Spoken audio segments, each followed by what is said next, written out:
आपल्या सर्वांना माहिती आहे की काल 29 तारीख ही नामनिर्देशन दाखल करण्याची ही शेवटची दिनांक होती.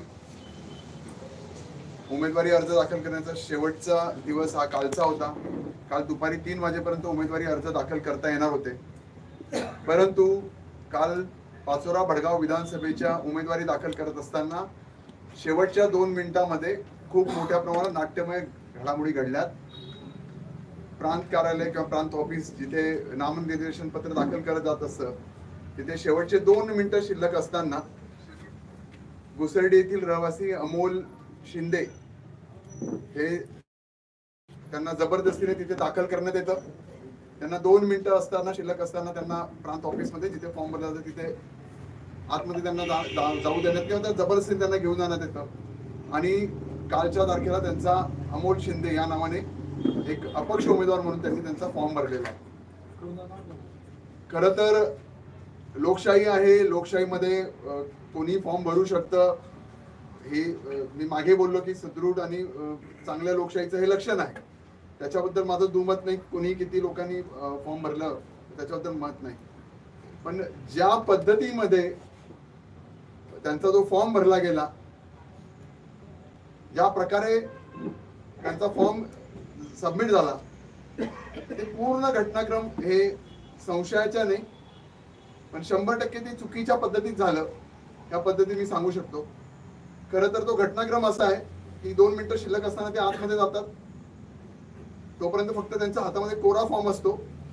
आतमध्ये गेल्यानंतर फक्त ते फॉर्म दिला ते गेला असं आम्हाला समजतं आणि नंतर तो फॉर्म भरला आणि तो सबमिट झालेला आहे.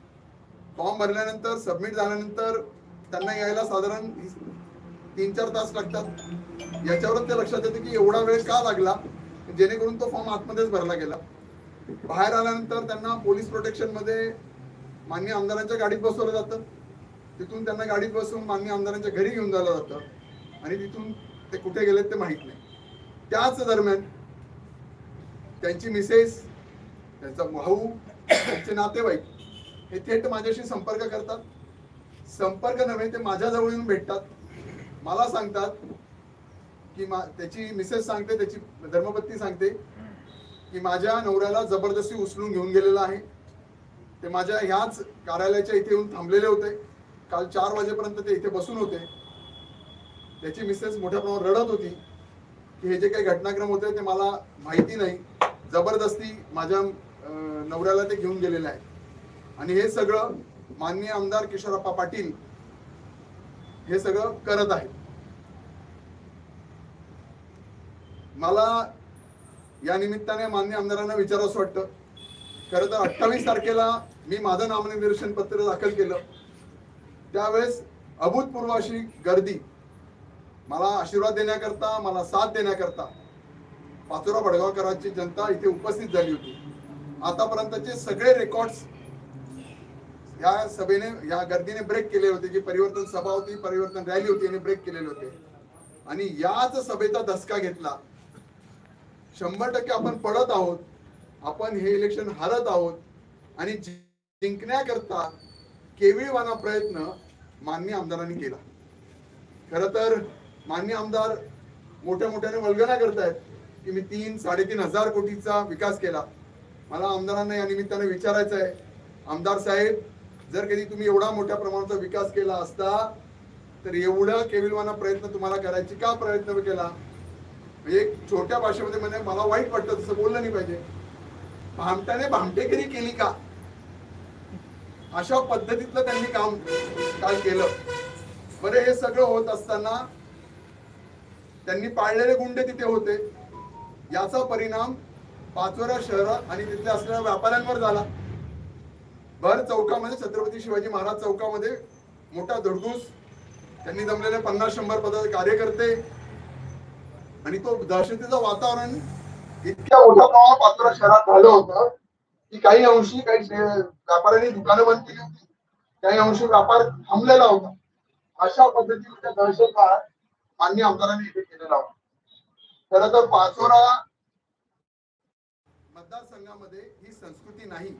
आपण पूर्व इतिहास बघितला तर माननीय माजी आमदार कैलासवासी ओंकारप्पा असतील, कैलासवासी सुप्रो अण्णा असतील, यांच्या वेळेस होत असलेले इलेक्शन्स हे एकदम खेळाडू वृत्तीने, ज्याला आपण स्पोर्ट्समॅनशिप होतं त्या निमित्ताने होतं. पण मान्य आमदारांना त्यांचा पराभव मान्य झालेला आहे. या निमित्ताने मी स्पष्टपणे सांगतो, आमदार साहेब, खरं तर तुम्ही मर्द असतात ना तर समोरासमोर लढले असतात. याच्या अगोदर मी तुम्हाला 2 वेळेस चॅलेंज केलेले होते. एक तर अपक्ष लढून घ्या माझ्या समोर, नाही तर मैत्रीपूर्ण लढत लढून घ्या. पण तुमच्या पद्धतीत तुम्ही आता इलेक्शन्स करत होतात की तुम्हाला पक्षाचं तिकीट मिळालं युतीचं, मी अपक्ष लढत होतो. पण इतका घाणेरडा प्रकार कालच्या दिवशी तो तुम्ही केला तो आम्हाला मान्य नाही. ज्या पद्धतीने नामनिर्देशन दाखल केलं गेलं, मित्र तुम्हाला सांगू इच्छितो की पूर्ण फॉर्म मध्ये भरत असताना ज्या ज्या गोष्टी आपण प्रतिज्ञापत्र सादर करत असतो ते सगळ्या प्रतिज्ञापत्रामध्ये असलेल्या गोष्टी ज्या उमेदवाराला डिक्लेअर करायच्या असतात त्या सगळ्या निरंक म्हणून सांगण्यात आल्या. म्हणजे चल अचल संपत्ती, तुमच्या असलेल्या केसेस, सगळ्यात महत्वाचं इलेक्शन फॉर्म भरत असताना तुम्हाला तुमचं अकाउंट ओपन करणं गरजेचं असतं. ते सुद्धा अकाउंट ओपन झालेलं होतं किंवा त्याचे सुद्धा डिटेल्स त्याच्यामध्ये भरलेले नव्हते. तुमचे कुठले कुठले अकाउंट्स आहेत त्याच्याबद्दलचे डिटेल्स भरायचे होतात. तुमच्याकडे किती गाड्या आहेत, ट्रॅक्टर आहेत ते तुम्हाला लिहायचं होतं. तुमच्याकडे शेती आहे का त्याच्याबद्दलचे विवरण तुम्हाला लिहायचं होतं. तुमच्या पत्नीच्या नावाने असलेलं विवरण लिहायचं होतं. तुम्हाला किती कुटुंबामध्ये व्यक्ती आहेत, त्यांचे तुम्ही किती अवलंबी आहात ते लिहावं लागत होतं. अशी कुठलीही गोष्ट ह्या तिथे भरली गेलेली नाही. त्याच्यामुळे ज्या पद्धतीत हा फॉर्म भरला गेलेला होता, ज्या पद्धतीत आमदार साहेबांनी हा फॉर्म भरून घेतलेला होता, यावरून एक लक्षात येतं की माननीय आमदार साहेबांनी पराभव मान्य केलेला आहे. मी मागेही माझ्या भाषणात बोललो की होय आमदार साहेब, तुम्हाला वाटतंय की तुम्हाला मतं मिळणार आहे ते पहिल्या क्रमांकाची नाही, खालून शेवटून पहिल्या क्रमांकाची, हे त्यांनी आज सिद्ध करून दाखवलं. भाऊ, तुम्ही आता चर्चा केली तर त्यांची जे अमोल शांताराम शिंदे जे उमेदवार होता पक्ष, त्यांची मिसेस आणि त्यांचे काही भाऊ हे तुमच्याजवळ आले होते आणि ते रडत होते आणि आम्ही असं या गोष्टीच्या विरोधात असं सांगत होतो. तो व्हिडिओ तुमच्याकडे आहे का? नाही, तुम्ही त्यांना हजर म्हणजे माझे इथे आले ते संध्याकाळी 6 वाजेपर्यंत ह्याच तिथे होते. दुसरं त्याच्या पुढे अजून सांगतो, आंबेवडगाव इथे सुद्धा एक अमोल शिंदे आहेत, भडगाव तालुक्यामध्ये एक अमोल शिंदे आहेत आणि घुसर्डीमध्ये सुद्धा अजून एक अमोल शिंदे होता. अशा 3 लोकांशी त्यांनी संपर्क केलेला होता.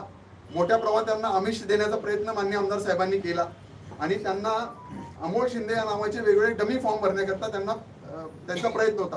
पण या 3 त्यांना भीक घातली नाही.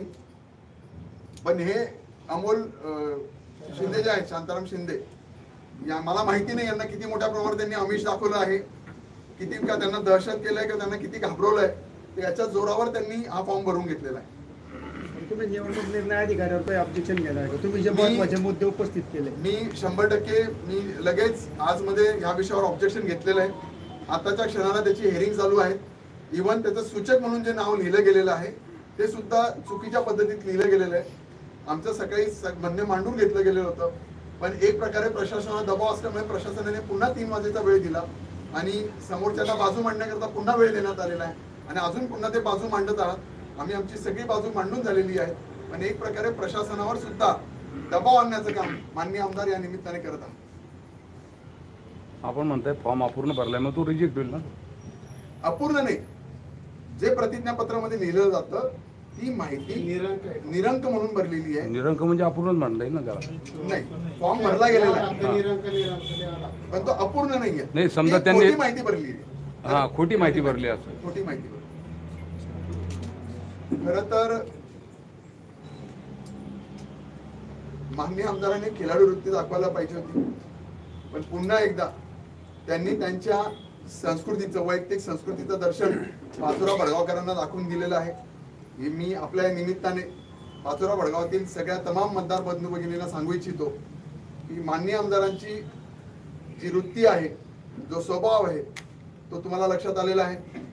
निवडणुकीत जिंकून येण्याकरता वाटेल त्या लेवलला जाण्याची एक अहंकार जो असतो तो त्यांच्यामध्ये आलेला आहे. कदाचित मला असं वाटतं की इतक्या खालच्या लेवलला ते कदाचित जाऊ शकतील माझ्या बाबतीत, की माझ्या जीवाचंही कमी जास्त होऊ शकतं का, किंवा अजून खालच्या लेवलचे खोटे आरोप ते माझ्यावर लावू शकतील, अशी सुद्धा शंका या निमित्ताने मला आता वाटायला लागलेली आहे. नावात साधर्म्य असणे असा हा एक राजकीय फंडा असतो, जसं शेजारी तालुक्यात चिमणराव पाटील आणि सतीश नाईक कायम करत असतात. त्याच फंडाचा वापर त्यांनी इथं केलेला असा दिसतोय. तर आपणही असे करू 100% मी किशोर बरं पाटील, झालं सांगतो नावाने किंवा तुम्हाला. ऐका ना, मी म्हणजे आता माझी स्वतःची एक डेअरी आहे अंतुली खुर्द इथे. किशोर अप्पा पाटील, अंतुली बुद्रुक इथे किशोर अप्पा पाटील ह्या नावाचे व्यक्ती माझ्याकडे बरेच वर्षापासून आमचे त्यांचे जिव्हाळ्याचे आणि कौटुंबिक संबंध आहेत. मी जर त्यांना सांगितलं असतं तर त्यांनी नक्कीच किशोर अप्पा पाटील इतक्या साम्य नात्याच्या व्यक्तीने फॉर्म भरता आला असता. त्याच्या पुढे जाऊन सांगतो, माझे जवळचा मित्र, माझ्या लहान भावासारखा किशोर पाटील हा सुद्धा माझ्या जवळ आहे. जर ही संस्कृती माझी राहिली असती तर एक काय मी 25 नावाने किशोरप्पा पाटील या नावाने लोक भरू शकलो असतो. पण हे माझी संस्कृती नाही. खिलाडी वृत्तीने मी इलेक्शन लढण्यास तयार आहे, किंवा लढत आहे.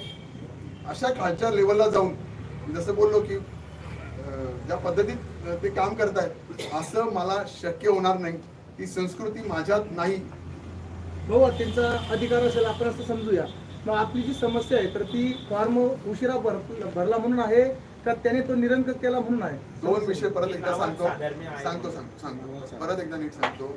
मी असं बोललो की लोकशाहीमध्ये कुठलाही व्यक्ती हा इलेक्शन्स लढू शकतो आणि ही लोकशाही बळकटीकरणाचं किंवा चांगल्या लोकशाहीचं दर्शन घडवते.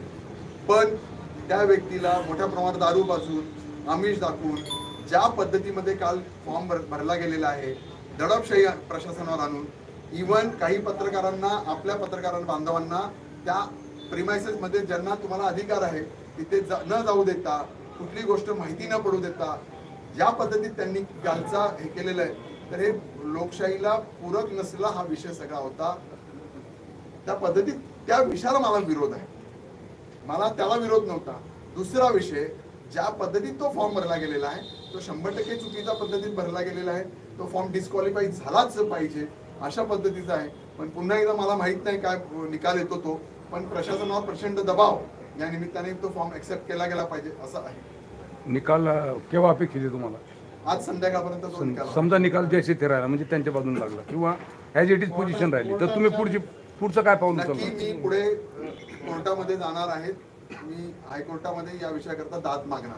व्हिडिओ आवडला असेल कृपया लाईक करा, आपल्या मित्रांना शेअर करा, यूट्यूब चॅनलला नक्की सबस्क्राईब करून त्या शेजारचं घंटीचं बटन दाबा, म्हणजे अशाच प्रकारचे पूर्ण व्हिडिओज आपल्याला सतत मिळत राहतील.